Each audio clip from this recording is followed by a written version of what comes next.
Kiedy w 2011 roku Audi prezentowało model Q3, to nie pokładało w nim zbyt wielu nadziei. Po prostu miał to być kolejny SUV w gamie. Ale okazało się, że auto ma tak duże ssanie na rynku, że w ciągu ostatnich 10 lat sprzedano ponad 2 miliony egzemplarzy. Dlatego wprowadzając nowy model nie kombinowano z nazewnictwem, z dodawaniem e-tronów w nazwie, tylko po prostu nowe Audi Q3 to Audi Q3.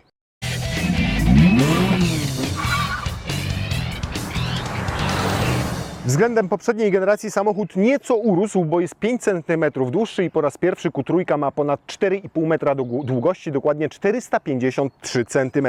Na szerokość urosła o centymetr, ale jednocześnie jest 1,5 cm niższa od poprzednika przy standardowym zawieszeniu, bo zawieszenia mamy 3, o tym powiemy później. Rozstaw osi pozostał kompletnie niezmieniony, nawet o 1 mm, co sugeruje, że samochód powstał na tej samej płycie podłogowej co poprzednik. Natomiast mamy też wersję Sportback, czyli taką z bardziej ściętym tyłem. Ona jest niższa od Q3 o 3 cm, tej klasycznej, natomiast dach zaczyna tutaj opadać już od słupka A i powoli przechodzi sobie w ten spadający tyłek. Oba auta mają identyczne bagażniki, przynajmniej przy normalnie położonych siedzeniach. Dopiero jak się siedzenia złoży, to te różnice są większe.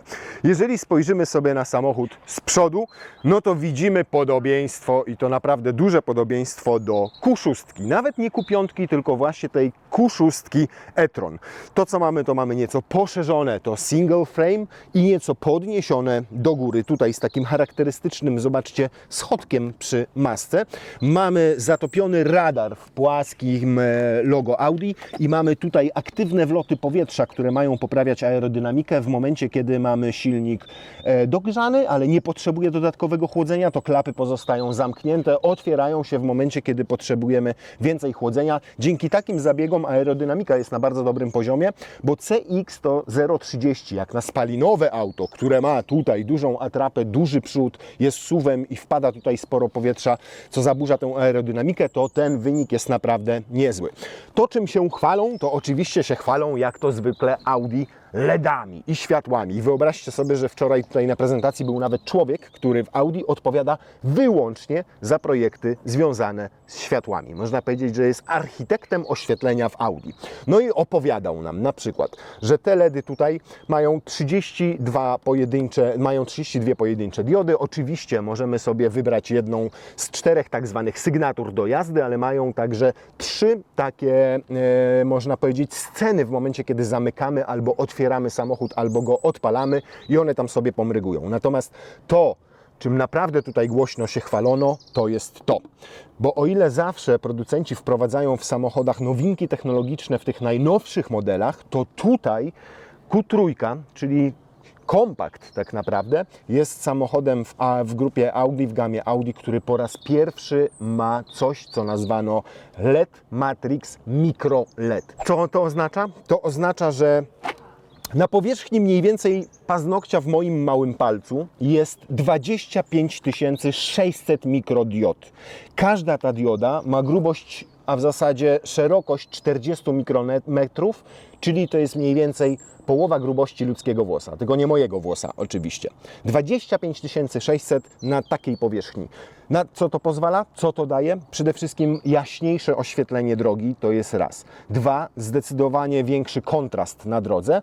I 3, można wyświetlać przeróżne sygnatury na tej trasie. Czyli na przykład wczoraj podczas pokazów nocnych pokazywano nam, jak to działa. Jechaliśmy drogą ekspresową, tam 110 na godzinę tutaj w Szkocji i pięknie był doświetlony idealnie nasz pas ruchu. Jak włączyliśmy kierunkowskaz, to się pojawiała na drodze taka migająca łuna jakby, pokazująca nam, że pas jest wolny, możemy zjeżdżać. W momencie, kiedy wyprzedzało nas auto, to pokazywało nam, że musimy trzymać się lewej nogi. Jak na przykład są 3-4 stopnie tylko na zewnątrz, to na drodze zaczyna nam wyświetlać śnieżynkę. Do tej pory ta śnieżynka pojawiała się na zegarach i komunikat uważaj na oblodzenie, a teraz taka duża śnieżynka pojawia się na drodze. Albo w momencie, kiedy jedziemy, nawet jechaliśmy wczoraj taką drogą, która nie miała pasów ruchu, wąska, wiejska droga. W momencie, kiedy jechaliśmy powyżej 60 na godzinę, to pojawiało się tak zwane oświetlenie orientacyjne, czyli dodatkowe pasy te światła robiły na drodze, żebyśmy trzymali się swojej strony drogi. Więc działają te reflektory naprawdę wybitnie. Jeżeli chodzi o same zderzaki, to oczywiście w wersji S-Line będą nieco inne.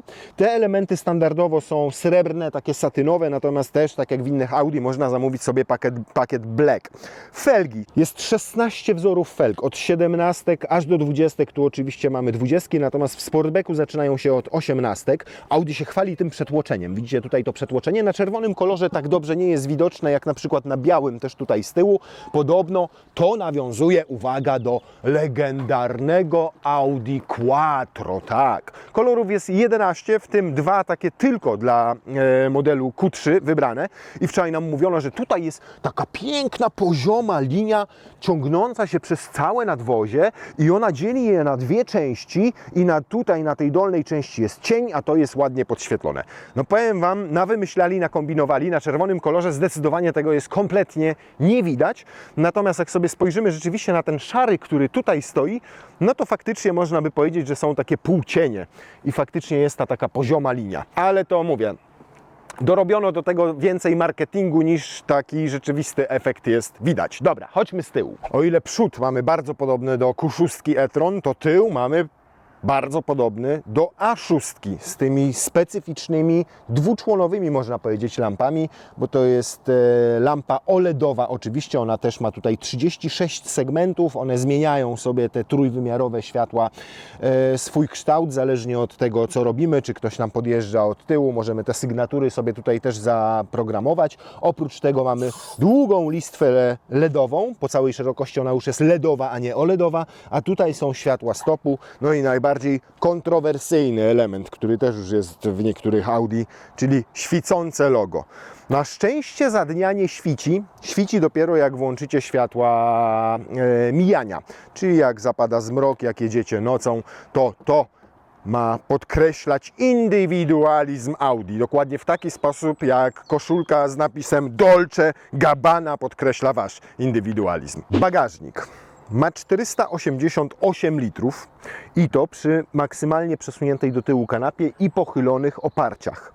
Natomiast ten w pchewie, taki tu mamy egzemplarz, czyli w plug-in hybrydzie typu plug-in, jest on nieco mniejszy z tego względu, że tutaj znajduje się akumulator, albo tu jest raczej zbiornik paliwa, a akumulator jest przesunięty tam pod kanapę i nie można obniżyć sobie tej półeczki niżej. W spalinowych wersjach są nieco praktyczniejsze, bo nawet jeżeli tutaj mamy wzmacniacz w podłodze, to możemy sobie zjechać niżej z tą podłogą i mamy tych 488 litrów. Wygląda to faktycznie dobrze i foremnie, a w momencie, kiedy tę kanapę byśmy przesunęli jeszcze do przodu, to podobno 575 litrów bagaży nam tutaj wejdzie. Oczywiście sprawdzimy to jeszcze w karoserii podczas testu, jak samochody już będą na naszym rynku, stanie jeden na podjeździe, to dokładniej się temu przyjrzymy. Silniki. Zaczyna się tak jak w poprzedniku, czyli to jest podstawa w całej gamie. 1.5 TFSI z technologią Mild Hybrid, 150 koni mechanicznych połączone ze skrzynią dwusprzęgłową, 7-biegową S-Tronic, napęd tylko naprzód. W tej wersji nie dostaniecie napędu Quattro, ale jest też wersja 2.0 TFSI, ona ma 204 konie, nie ma już tam technologii Mild Hybrid, jest napęd Quattro, ta sama skrzynia biegów, czyli 7 biegów S-Tronic. Oprócz tego jest jeszcze dwulitrowy, ten sam silnik, ale o mocy 265 koni mechanicznych, 400 Nm, też nie ma Mild Hybrid, też ma napęd na 4 koła i tę samą skrzynię biegów. I jest też wersja z dieslem 2.0, ale tylko 150-konna, 360 Nm, no i ona niestety też dostępna jest wyłącznie z napędem naprzód i z tą samą skrzynią biegów, zgadliście, czyli 7 S-Tronic. No i w tym pokłada duże nadzieje Audi, czyli w wersji plug-in.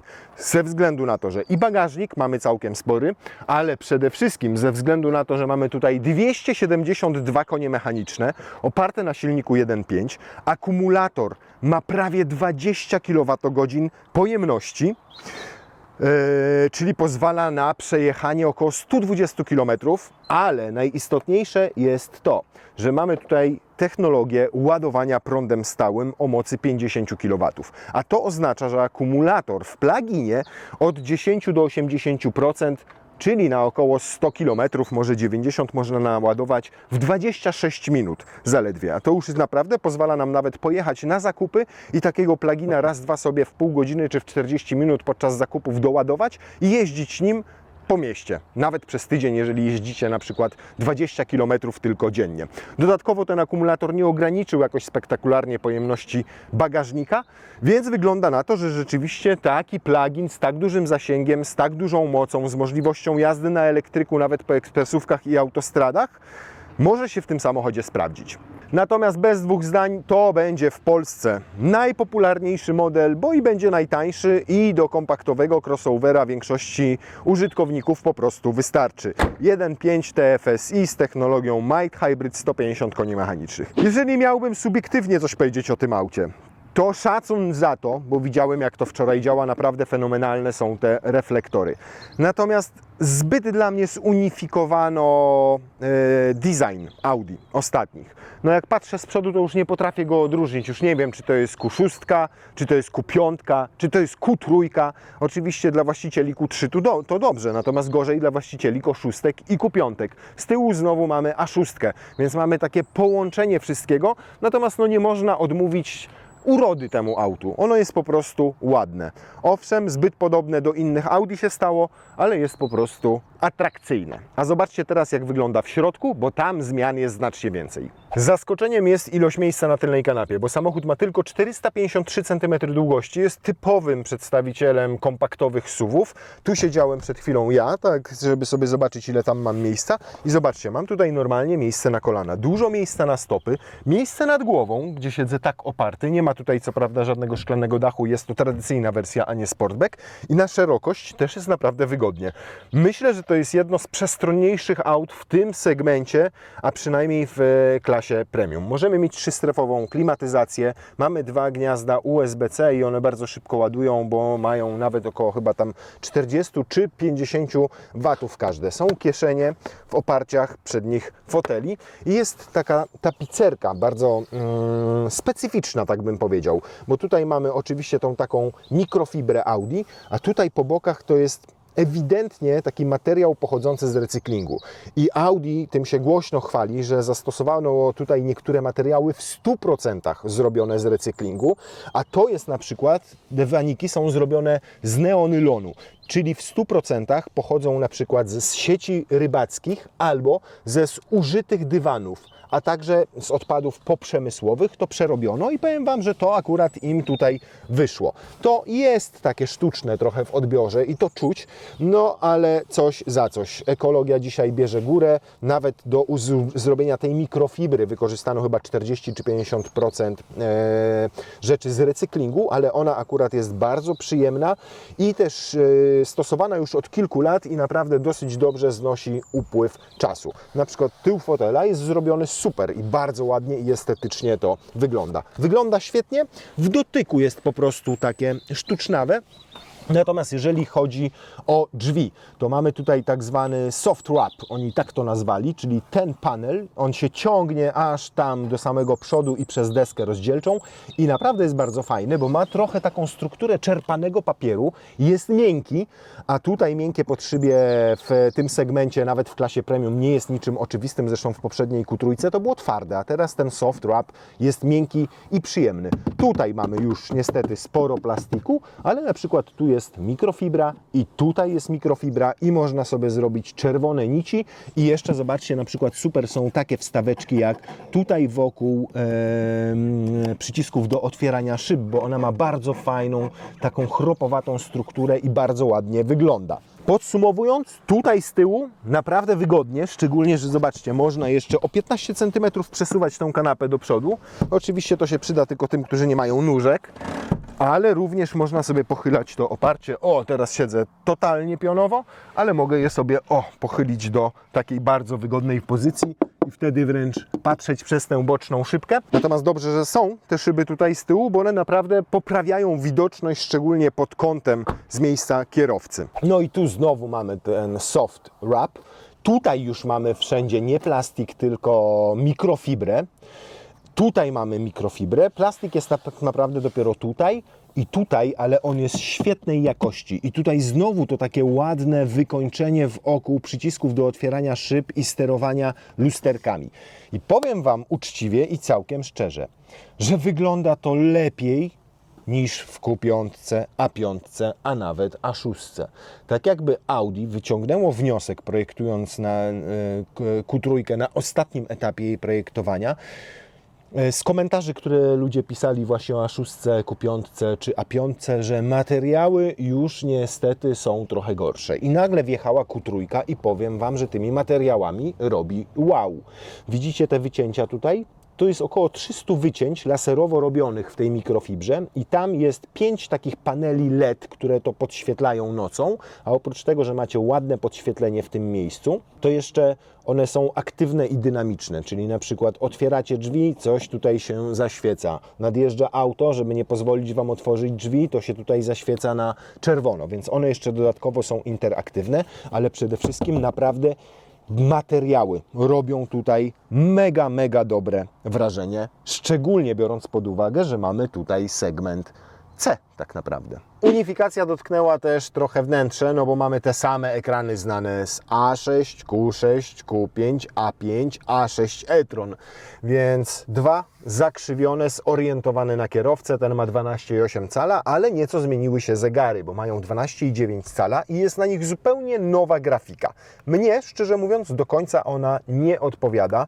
Możemy sobie zmieniać oczywiście krajobraz tutaj na tej grafice, o zobaczcie, możemy mieć całą mapę, a na dole wtedy pokazują nam się te najważniejsze parametry, czyli na przykład prędkość. Tutaj możemy sobie zmieniać też o zobaczcie, mogą nam tutaj wskakiwać różnego rodzaju informacje, tak, albo z nawigacji, albo z telefonu, albo z komputera pokładowego. Natomiast jest to takie oszczędne w formie i trochę moim zdaniem chaotyczne. Tu widzicie białe, tu widzicie szare, tutaj widzicie czarne. No brakuje temu jakiejś spójności. Zmieniono też nieco multimedia. I to jest ciekawostka, bo przecież dopiero co przed chwilą wchodziły nowe te systemy, ale już je Audi udoskonaliło. Też wsłuchując się w głos klientów, którym nie do końca odpowiadało to, co jest w A6, czy w A5, czy w Q5. I teraz rzeczywiście to wszystko jest dużo bardziej przejrzyste. Ładna, fajna, taka szaro-grafitowa kolorystyka. Obsługuje się to raz, dwa, bo działa naprawdę świetnie szybko. Tutaj mamy panel klimatyzacji. No i oczywiście oprócz tego mamy ten system oparty na Androidzie OS, co oznacza, że tu jest tylko nakładka Audi, ale można też sobie na przykład instalować różnego rodzaju aplikacje, czy to do streamingu audio, czy do streamingu wideo, ale gorsze jest to, że trzeba kupować nie tylko te aplikacje. Znaczy niektóre są bezpłatne, ale są też płatne. Gorzej, że na przykład zamówicie sobie tutaj Sonosa, który ma 12 głośników i jeżeli chcecie, żeby jeszcze lepiej grał, to musicie wykupić subskrypcję comiesięczną, to jest, nazywa się Function on Demand i wtedy tam macie na przykład lepsze podbicie basów. No to tak jakbyście kupili ekspres do kawy i jeszcze producent ekspresu powiedział, dobra, to jak chcecie sobie robić latte, to miesięcznie 20 zł. No i jaki jest w tym, przepraszam, bardzo sens? No kupujecie porządne audio po to, żeby mieć porządne audio, a nie po to, żeby jeszcze co miesiąc dopłacać, nawet jeżeli to są niewielkie sumy rzędu 19,99 za to, żeby było więcej basu. Znaczy, że mogli od razu zrobić te więcej basu, ale nie, sprzedali Wam audio 12 głośników, nie dając Wam więcej basu, więc za bas musicie jeszcze dopłacić. Kretynizm w czystej postaci, przykro mi bardzo to mówić. Natomiast znowu wracam do materiałów, bo zobaczcie, ta alkantarka jest tutaj. To jest wszystko tutaj mięciutkie i przyjemne.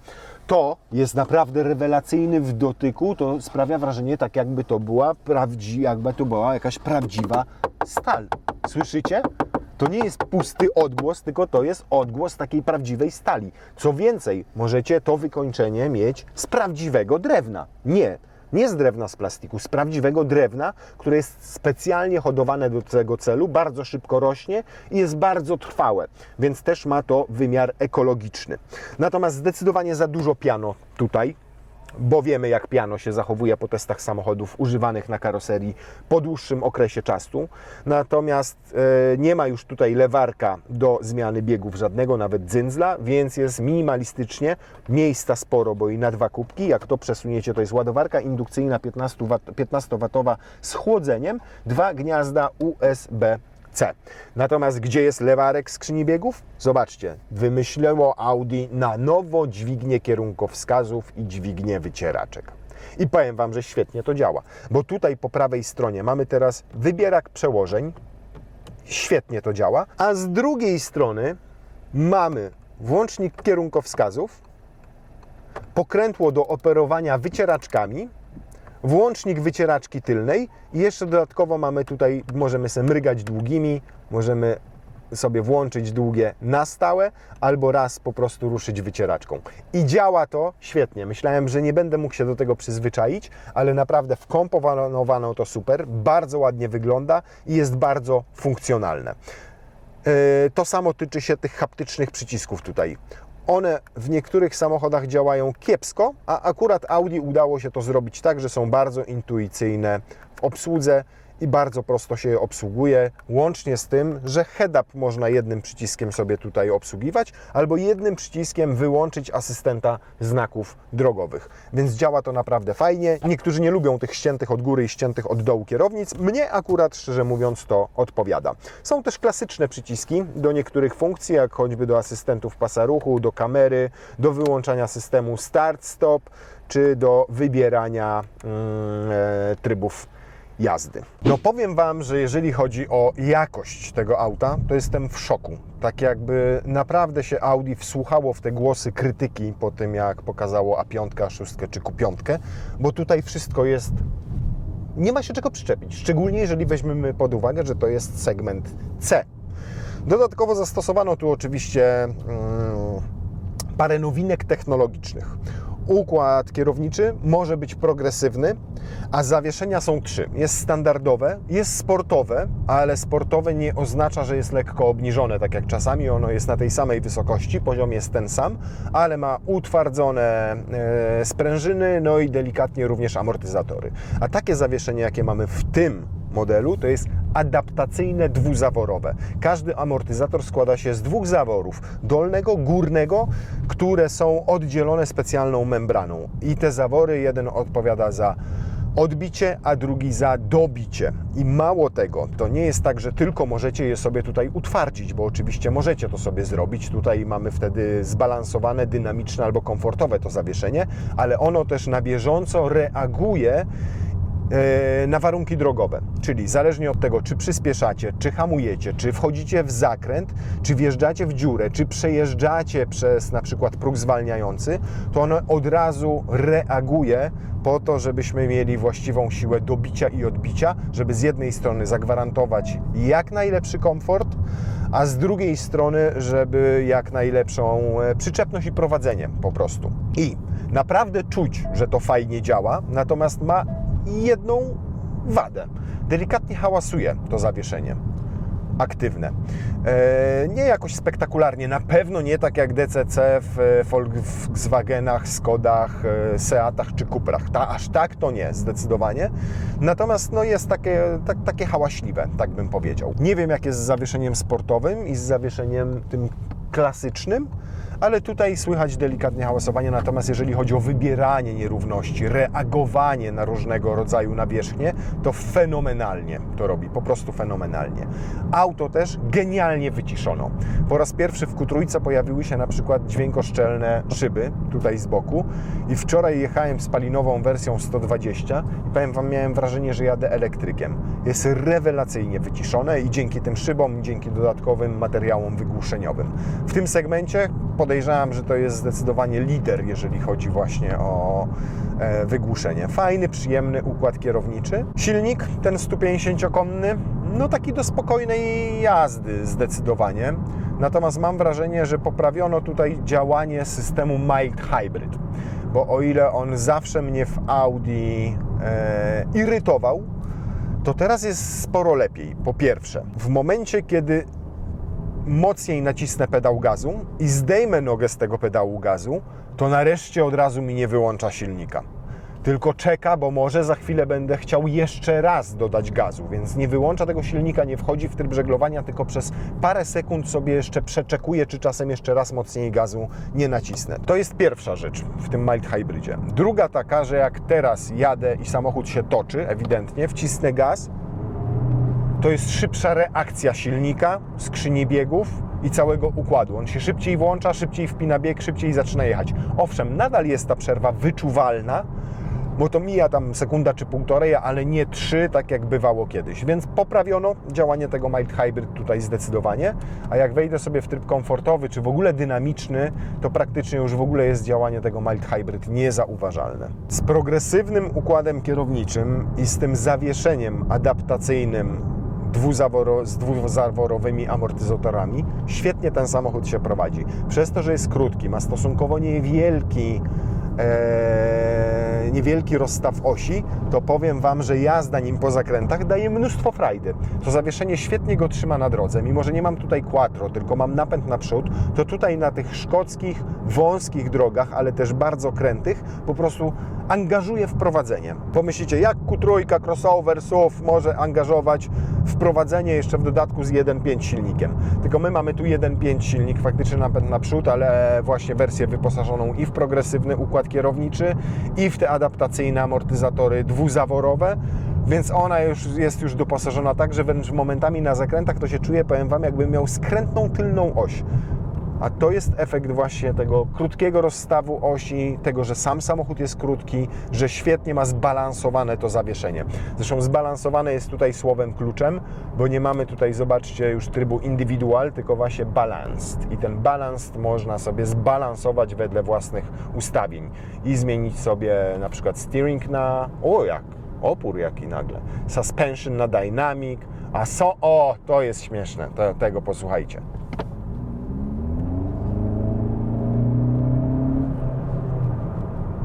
Nawet nie słychać tego, żeby to był jakiś ten. A tutaj w trybie Dynamic.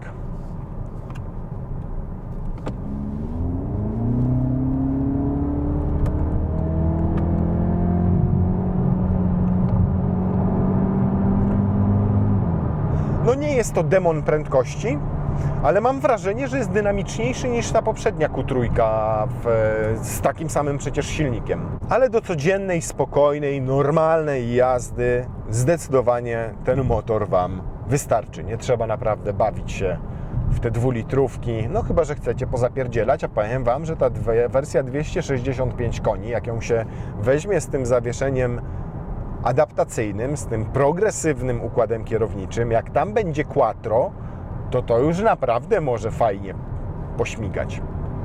Tak czy siak, sporym zaskoczeniem jest dla mnie ten samochód w kilku kwestiach.